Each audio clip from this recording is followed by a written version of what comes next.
Hello and welcome to this all-special, all-new episode for Avengers Endgame, starring us from Kakucho Pare and BuzzPopTV. Guys, we like the film, right? Don't we? Definitely. Yeah. So, of course, we're going to want to talk about it in full detail. Obviously, there are going to be a lot of spoilers here.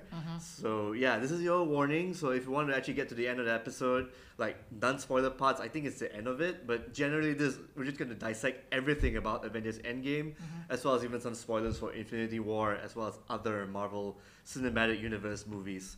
So, with that, let's get started. 3, 2, 1, go!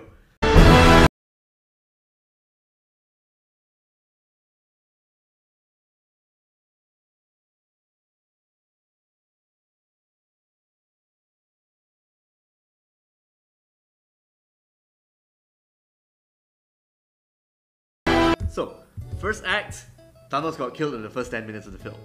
Yeah. Yeah. And it was nice to see, I went for the head. Yeah, Finally, that's kind of finally. fun. Yeah, I aim right now. Yeah. I had an aimbot from Asgard or something. But no one saw that. Yeah, they did the one thing that fans were not expecting. Yeah.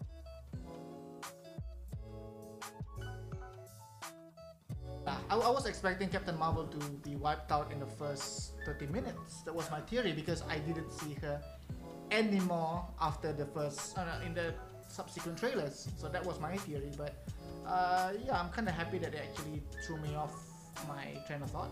I think it's quite interesting you said that.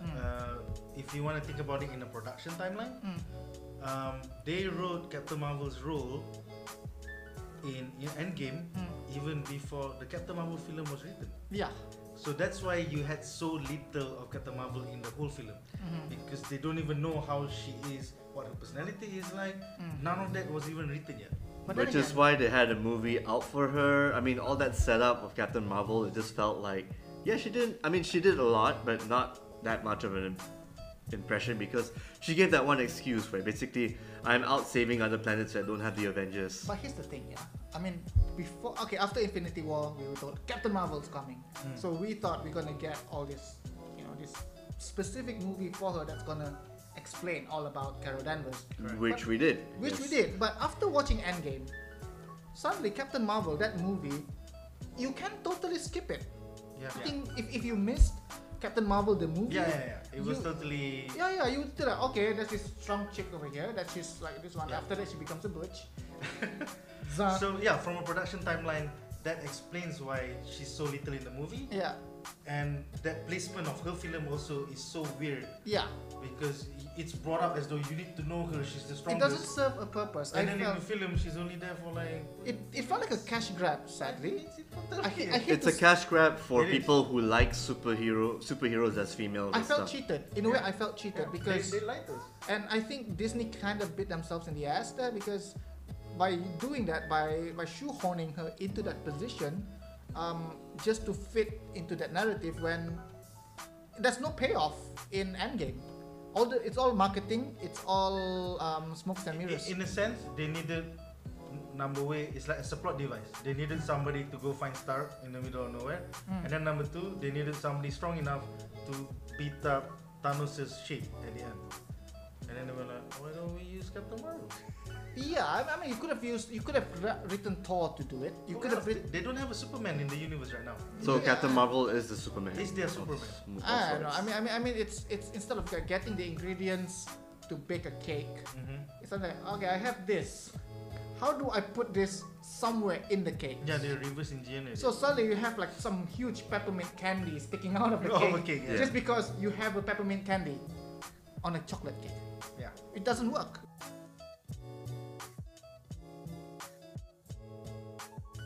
So anyways, back to the movie. Yeah. So after that, after the Thanos death and everything, we actually go through 5 years later, where New York the Earth is not the same, but they're just trying to get by with the after effects of the snap. It's been a while since we actually get a proper time skip. Yeah, it's a time skip. I mean, it reminds me of an anime time skip in a sense, where no filler, no nothing, just get straight to the nitty gritty about Captain America talking to a focus group. Yeah, and with Joe Russo cameo. Joe Russo. A Joe Russo cameo, and a few other things as well, if I recall. I think this was the part where the movie starts getting its gears underway after all. Oh, and we also get to see Tony Stark build a family, which is nice.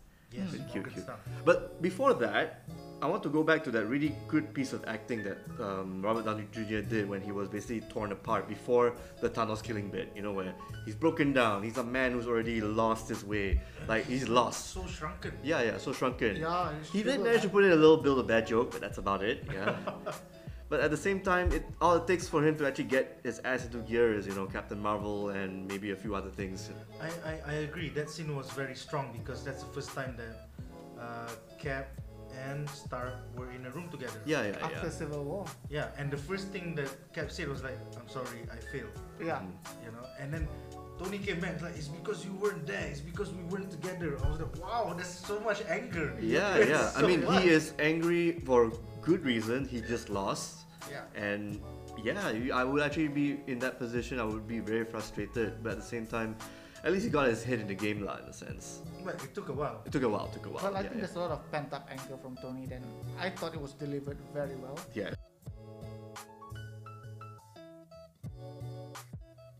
Just very Actually, well executed.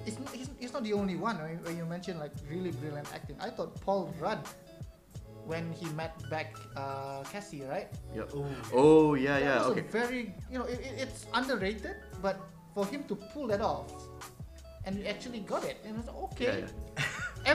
Everyone's got their emotional moment. Well, that's all very good and all, but just remember what actually made Ant-Man come out from that Exactly. quantum hole. exactly. It's A like rat. we A have, rat saved the entire we have to universe. thank the whole universe to Mickey Mouse. Yeah, that the rat. decided to step on that button to turn it on. Yeah, I mean there are like probably 14 million combinations for that machine to turn, for that quantum machine to turn on and shoot Ant-Man out of that It had prison. to be Mickey Mouse. Yes, It had to it had to be a rat. Yeah. Oh, I didn't notice that reference until okay, fine. We get where you Oh, come and the from. best part, that car, I mean, was impounded. No one actually cared to actually, maybe put the scrap and all that.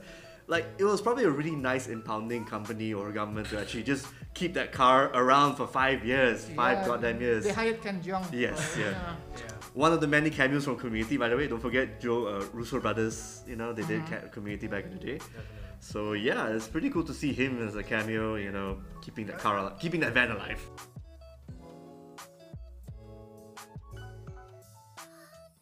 At the end of the day, they had a plan, they executed it, things went haywire along the way, which is normal, and then they re-executed it. Yeah. I mean, the theory of going back in time everyone's been touting that theory since after Infinity War. Since comics have been born, more or less. But the fact that whatever we saw on screen are still fresh, I guess the testament to the writers. So. Marcus and McFeely, yeah. So going back in time, what do you think? Okay, the time traveling, the time heist, as Ant-Man, Scott Lang It's a called good way it. to put it, yeah. Yeah. And then the fact that they actually can do this one shot because of the Pin particles? pin particles that are limited in supply. But I meant that they actually got some more at the end. Oh yeah, when they went back to the 70s, yeah. Yeah. But it was a good way to solve that part. Where they can actually maybe time travel more. Yeah, I feel the people that are bitching about Endgame is cursed by knowledge. Yeah. They've seen the whole thing. They've seen it maybe 2 times. So now they start saying, why don't you just go back in time one time to take like a boatload of pin particles, and then you can do this. Well, that's what Captain America did at the end, was it? Yeah, but he just took 6. But yeah, the basic idea is, it's easy to say beyond the fact, but when you're actually executing this stuff, Sometimes you can write a movie so many ways, In, right? in retrospect, it's easy to say it. It's easy to say. Yeah. But to actually write it and then to actually have it on board and see whether would the audience be able to follow this. Let's not forget, that's this is the a key film thing. where superheroes kick the shit out of each other. But then again, their main idea is not to get as many tries because you want to limit Yes. your One potential shot. damage when you go back to the past. Because every time you go back to the past, you open a lot of can of worms. Yeah, you can just take a shitload of tons of pin particles, but what are you opening it up to? What are you opening that universe up to? Because they are trying to limit damage right now. Yeah. They just want to solve their issue rather than creating more problems down the road. But logic aside, I think the entire and the payoff of the time travel itself was actually kind of fun, especially when you see the comedic bits happen between Captain America fighting against other Captain America, Tony Stark actually trying his best to get the, trying to sneak Tony out the Stark stairs. meeting his father and talking about fatherhood. That was good. Great. I mean, I think that twist of him failing in his mission in 2012, it's just done by the writers to set it up for this, because in a way, if you don't realize, there are so many sections in that movie where all of our characters have tied their knot. It's like, this is my story, it's done. Yeah. Everything after that is just desserts. Correct. So to me, Tony Stark tied up his story when he met his dad. Yeah. And I mean, other heroes have their own moments as well, but for Tony Stark, that was his finale. Meeting his dad, saying goodbye. That's the most I important. feel that answers the question, because so many of the theories online right now are saying like, why didn't they go back to a simpler time? Why did they have to go at this this exact time? Why didn't? Because you want to tell an engaging story. Yes. That's why they did it the way they did it. Exactly. But I believe I have to counterpoint that part where you can actually have good storytelling and with some logic in if you don't open up certain things here and there. But I see where you're coming from. I mean, it solves a lot. It brings up. It also ties in for Steve's, because before that, in that group circle, he said, "We need to move on." yeah. But finally, he never moved on. He never did, He because never when did. he saw Peggy's face in that time, But also, it solves Shield, Captain America, Tesseract, and Pym Particles, all of them at the same time. So it also puts a lot of thought into their decision process. When you say they were thinking about where to get the stones, right? And then Black Widow was like, if you go to the right time and place, you can do a lot of things in one go. Correct. So which they kind of did 2012 as well as 1970s as well too, right? So logically, if it's also a nod to everyone who watched previous MCU movies, because even the shitty ones like Thor: The Dark World. Even Ant-Man. Even people say, oh yeah, it's just to introduce Ant-Man, but The whole second act was Ant-Man and Ant-Man and the Wasp. Yes. the Pym Particles, and I wish they would mention something about the relationship between Howard Stark and Pym. Hank Pym. Hank Pym, but he was looking for Hank Pym, right? No, he was looking for Arnim Zola. Arnim, yes. Yeah, so it's a good throwback to, sometimes whenever people go back, people might just say, oh yeah, they're going back to 2012, it's just the Avengers. But actually, if you realize, 1970, it ties back to so many movies. 1970 ties to Winter Soldier, Captain America, Peggy, what do you call it? Agent Carter. Ant-Man, so many movies. I like how Hank Pym was working in the same compound as Howard Stark and Arnim Zola. Yes. Like they were all there in the 70s. Yep. So people might say, oh It's yeah, like it's mind blowing that you had Ant-Man, Tony Stark's father, the Hydra agents. They were all in the Shield And they did not facility. know money better. That's the thing. Yeah. Crazy. and that was a perfect time to go to. People underrate that. So to me, and at the end of the day, we get the payoff for Tony Stark to make his dad. Yeah, And- getting some advice and stuff. And he wasn't even born. Yeah. He He was just about to, Almanzo or whatever name the father was thinking about. It was kind of cool. And yeah. Jarvis make an appearance, which is a good The nod original to the series. butler, Yes. Yeah, the one from Agent Carter. And so people That might was cool. might complain 1970. Why 1970? I thought that's one of It the worked best. out. Just worked out. That's just one fine. of the best portions of the movie. Definitely. Yeah, minus the action. I did like the one where they went back to Thor: The Dark World. Oh yeah. The That day bit the where Frigga dies. Yes. Thor meets up with his mom. Thor is obviously looking different and out of shape. Yeah. All the dead bots out there are cheering. Thor Lebowski. Yeah, Thor Lebowski. The yeah. big Torbowski. Big Torbowski. Yeah. But I again, it's And then Rocket Raccoon actually snapping some sense into him as That well. was a slap. Yeah. and people forget that at the end of the day, our Marvel heroes, what separates them from the gods of DCU is that all these people, they could be gods, they could be billionaires, they could be super soldiers, but they are relatable to any one of us. Even the raccoon is relatable too, in a sense. Yeah. He's actually the leader of the, I remember in the comics and then at the comics, he was actually the leader of the Guardians of the Galaxy when Quill stepped down at one point. Yeah. So it actually worked out in the movies and so that, okay, Bradley Cooper has his voice chops as a raccoon, being the straight face, even though it's a fucking raccoon, right? When you think about it more and more. In Asgard, right, when in the past, we always see like Rocket Raccoon as the most selfish guardian. Actually, he just wants to do his. But he own thing. became his leader material in He the end. actually though. confessed, these people are my only family. The weird girl with the antenna. I was like, it's cute, right? But it shows that, look, Rocket Raccoon is not the Rocket Raccoon that we've seen In the first in movie. the first one. Yeah, he actually cares now. For him to actually, when Nebula just landed with Tony, right? The first thing he did was run to her. Sit down with her. Yeah, because he knows that she lost family Family. too.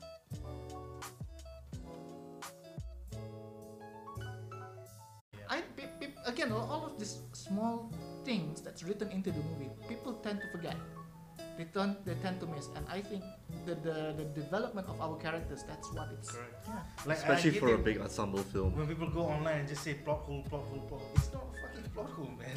It's like we don't watch movies to find fault in it. Yeah, watch we do that in movies- the third viewing. Yeah. The first and second viewing is like, oh, I love this film. To me, right, people say plot holes, but there's always an explanation to it.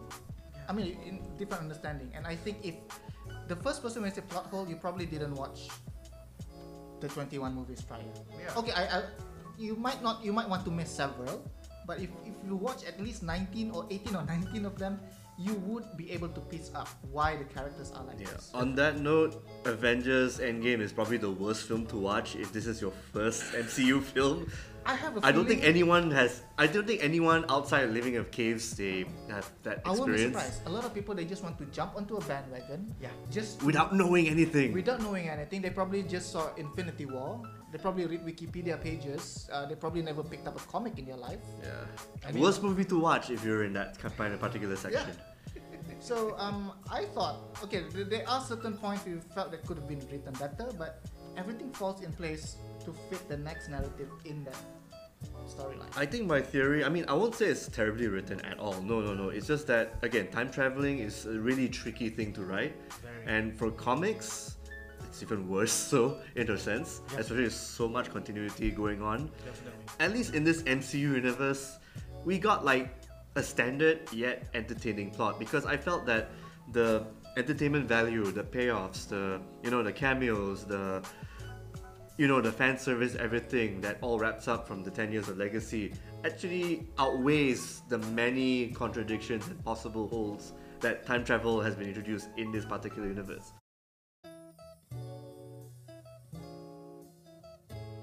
Okay, let's not forget also Black Widow sacrificed herself too. What do you guys feel about that?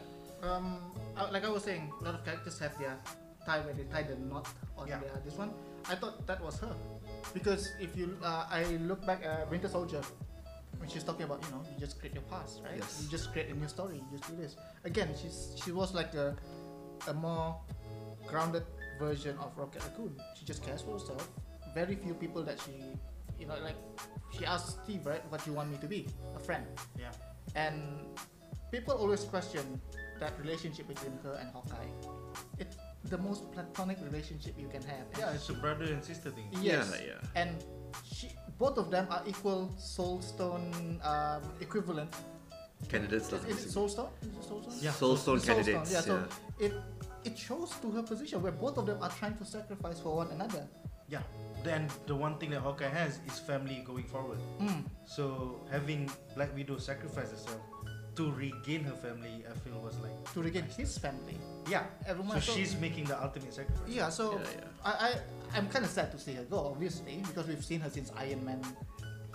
Iron Man 2. Iron Man 2. 2. So she's probably one of the longest, Longest running. I mean, she already had a After backstory Tony, in yeah. Avengers 2, and then she's got her roles to play in the previous films, especially Winter Soldier. Yeah.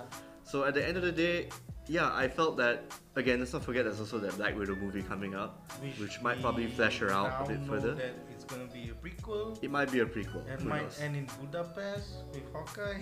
I wouldn't mind. Right. I wouldn't Yeah, mind. again, the journey is better than the destination, so it's really Yeah. up to the director to make a great story in that. But back to Avengers Endgame, yeah, it's based on what we know, this Avenger actually got her payoff in contributing to the greater good.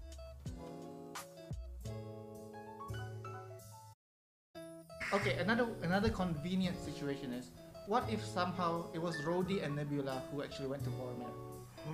Then you wouldn't have as much Yeah. emotional impact. Nah, you No, won't. they wouldn't be able to get that stone. Because they have no relationship. Yes, or maybe Yeah, Brody need to throw his suit lah. Maybe that's his. Yeah, that's his sacrifice. But- Yes. Or But- his but- legs, like just cut it off. Yeah. Okay. And then it hit me. What if this is one of the 14 million possibilities?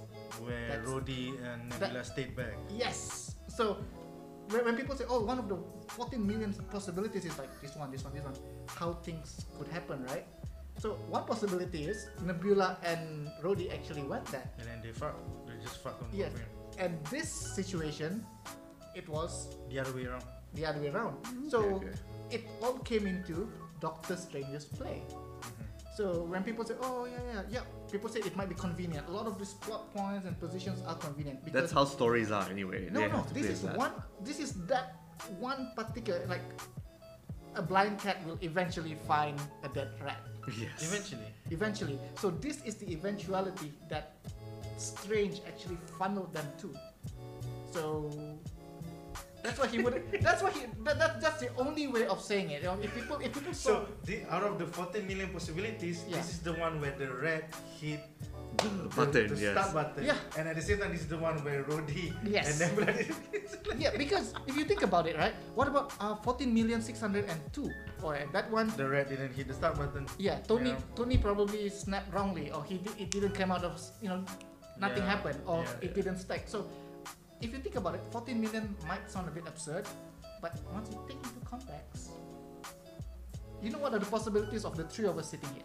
Yeah. I mean, everything, it just funnels to that. Exactly. Yes. So Yeah, that yeah. moment is what we actually see in Endgame. The weird thing about them sharing a cloud in 2014, like future Nebula was just about to press the button, but suddenly her network and past Nebula's network shared, and then she could project it for evil Thanos. I'm like, No, for evil One- Nebula. 1 in 40 million.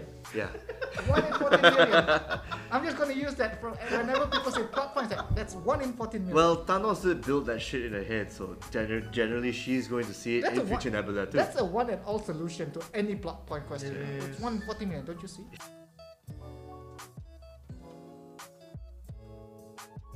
And I have to say, between this last fight and Infinity War's fight, I'm kind of torn. I kind of like this fight a little bit more because, again, superheroes coming out from the portal after the resnap, where everyone's all alive.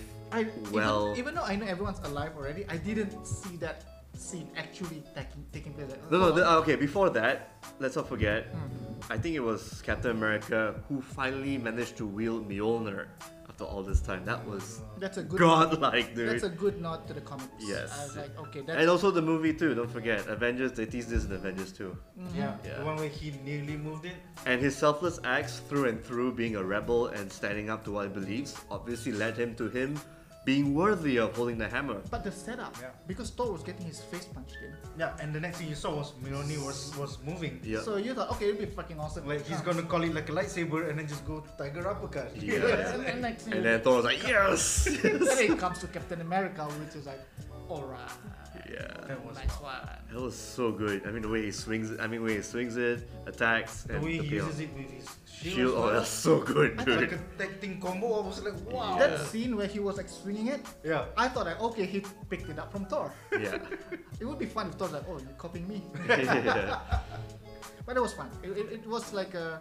Oh, and then seeing Thor holding both Stormbreaker and Mjolnir doing the double attack. I like the part where he's like, here, you take the little one. Oh, Yeah. Yeah, that was cute. Yeah, That was cute, fun. that was cute. And then I don't know. Here's the good thing about. Here's the bad thing about Endgame. Every superhero movie after this, you'll have a hard time. Living up to this. Effectively, that scene was the Battle of Helm's Deep. For all future superhero films, this is what they have Yeah. to be. Yeah. And I think it's great. I mean, what a time to be alive.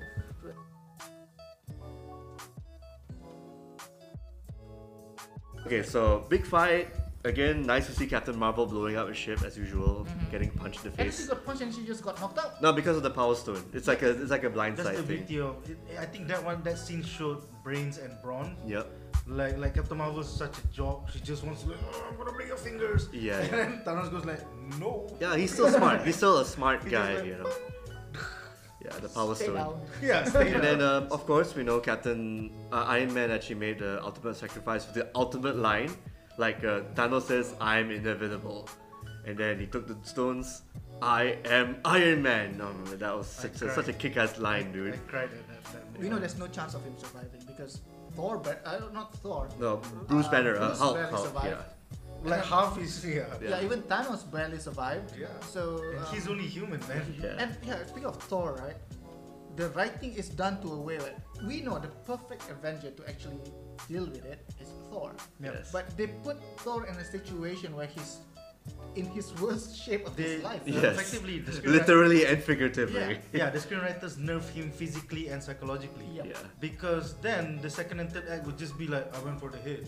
So to stop that, they nerf him to the point that he's depressed And he's not in it. and he's You're not in the fighting Yeah. mood. Yeah, Yeah, I so get you. here's the thing. It's like they written it in a point where it has to be Iron Man. And like I said, he already tied his bow when he's got a kid.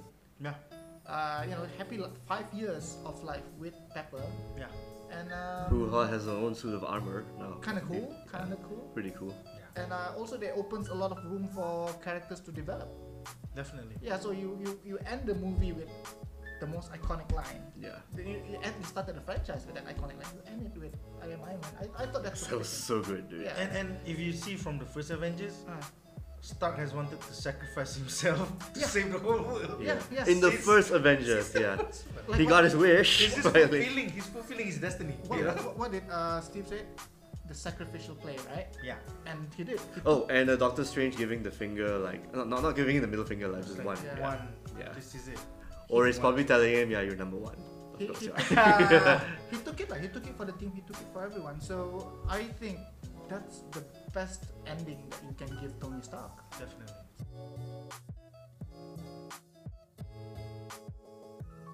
What Right. we gonna see next? I mean, the next one is Far From Home. Yeah, Far From Far From Home. Home supposedly is an epilogue and ends phase 3. So after Spider-Man Far From Home will be the beginning of phase 4. When will it be set, by the way?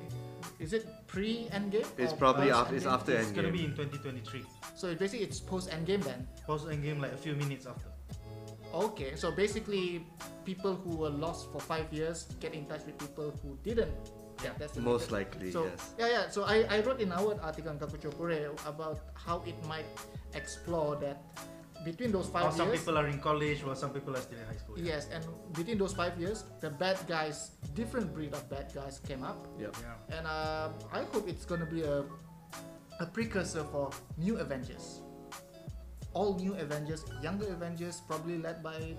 Hey, Peter Parker is He is officially an an Avenger, Avenger yes. right now. Yeah. He was knighted in the Infinity War.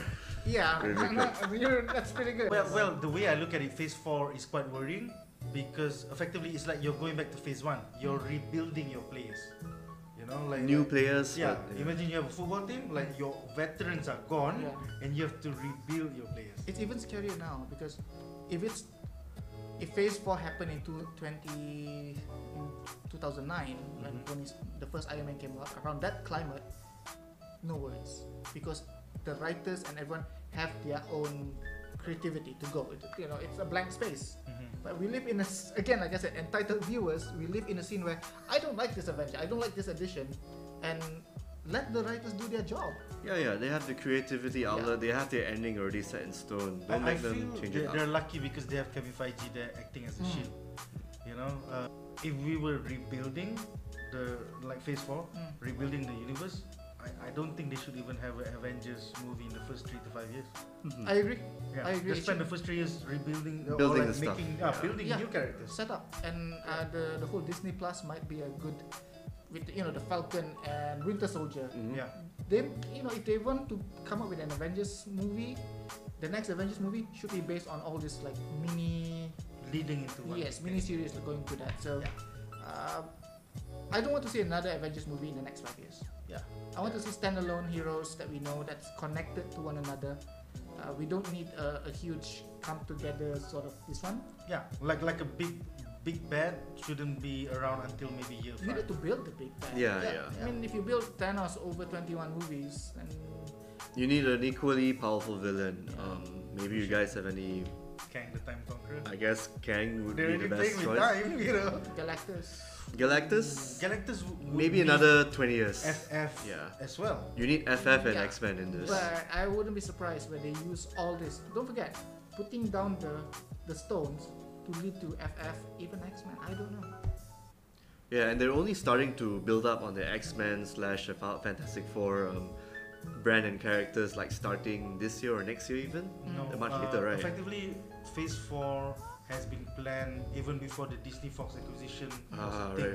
Right. But So- none of them has been filmed apart from. Nothing has been filmed. Yeah, of Nothing course. has been filmed, They're, so- but they're currently in pre-production already, Mm. i.e. scripts being written, directors being found, or casting starting. So our first teaser of that would probably be like what, maybe next year or the year after that? Most likely Comic-Con, SDCC this Yes. summer. Yeah. Because it's post Far From Home and 5G might take the podium to like explain. Eternals. Eternals, which is currently being in I'm kinda worried. Shang-Chi as well. Don't forget Shang-Chi, that. yeah. Doctor Strange 2, Black Panther 2. So we won't hear of FF or X-Men maybe until 3 years from now because their plate's currently really full. And Guardians 3 is gonna be fun again. Oh yeah. Yeah. Well, the funny thing is, he finished writing, James Gunn finished writing this before he got fired, right? Mm. So that was last summer. Yeah. Now, I wonder if he knew that Gamora is gonna be in the timeline. Oh It's a yeah, different yeah. Gamora, right? It's a different So Gamora. did he write that into Guardians 3 or is it now that he's back? Maybe he's like, oh, Gamora's around. Maybe I can rewrite that. So we Maybe. Yeah, like right now, James Gunn's really busy preparing for Suicide Squad 2. Mm-hmm. He has to keep finish that, hearing- then Guardians. Yeah, you keep hearing casting news for the past, I think, 7 days. Mm-hmm. So Guardians is far away from what he's thinking right now. So yeah, I would like to see. that'll be next year. That he starts pre-production for that one. Yeah. Alright, cool. Thanks a lot for joining us. Alright, so yeah, that's it for our recap and spoiler heavy recap for Avengers Endgame. So thanks again for joining us, Nick from BuzzPopTV. Any other sites you want to pimp? Like anything you want to say before we cap off the show? Buy my shirts. Get my shirts, yeah. And of course, thanks again, Ken, for being part of this. Hello. Yep. Bye. And of course, this is me, Mr. Toffee, signing out. Don't forget to check us out on thekkp.com. So, see ya. See ya.